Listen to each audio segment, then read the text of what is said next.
Top 5 HVAC mistakes that will cost you money. Number 1, neglecting maintenance. Not cleaning the outdoor coil or the indoor coil, not changing filters or changing belts. Just letting the system run and never looking at it. That can lead to very costly, expensive breakdowns of your HVAC equipment. You never want to neglect your maintenance. Or ignoring an iced up coil, or an odd sound. Number 2, waiting too long to change the air filter or using the wrong air filter. So if you wait until the filter is completely plugged and dirty, you're already restricting the airflow through the air handler or the furnace. This will cause your blower motor to work harder, draw more amps, potentially fail sooner. The system won't heat or cool as efficiently and can lead to premature equipment failure. Also, if you change your HVAC filter and you put in a really high efficiency filter, even brand new, those high efficiency filters can cause too much restriction. So unless you have a serious medical condition or allergy, a MERV 8 rated filter is plenty to filter your air and provide adequate airflow for the blower. And change the air filter every 1 to 3 months depending on your circumstance. Mistake number 3 is not cleaning out the condensate drain line or trap. If that gets clogged with gunk, that can cause the condensate to overflow out of the drain pan and cause equipment damage. Obviously, water and electricity don't mix. Or if you have a safety switch, it'll shut off the HVAC equipment completely and your unit won't run at all until you clean out that trap and condensate line.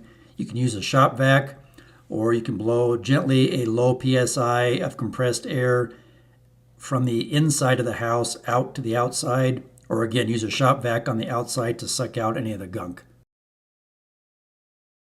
Common mistake number 4 is closing too many supply registers throughout your home or business and or blocking the return grills with furniture, boxes, etc. Again, the problem here is you're restricting the airflow. In cooling mode, having too many registers closed or blocked return grills will cause the blower motor to work harder and potentially overheat, cause your evaporator coil to ice up, or in heating mode, it can cause the blower motor to work too hard, draw too many amps, overheat, and it can also overheat the heat exchanger.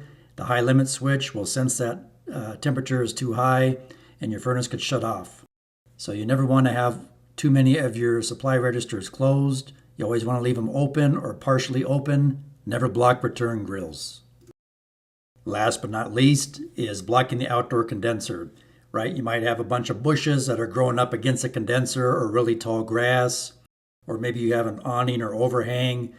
You don't want to do that because, again, you're restricting the airflow in and up through and out that condenser. It can lead to premature compressor failure. The condenser cooling fan motor can start to lead to a premature failure, capacitor failure, inefficient cooling, higher energy bills. Always want to make sure you have a space cleared around the entire condensing unit. And also make sure you clean the condenser coils as well. If they're full of dog hair, dry grass, dust, dirt, pollen, etc., you're restricting airflow. I hope this video helps you. I want to tell you about a practical facilities maintenance handbook, available now in ebook and paperback format. It has common facilities documents, signage, tags, resource and training material, as well as common shop equipment drawings that you can use to fabricate shop equipment for your facility. The link for this book is in the video description below.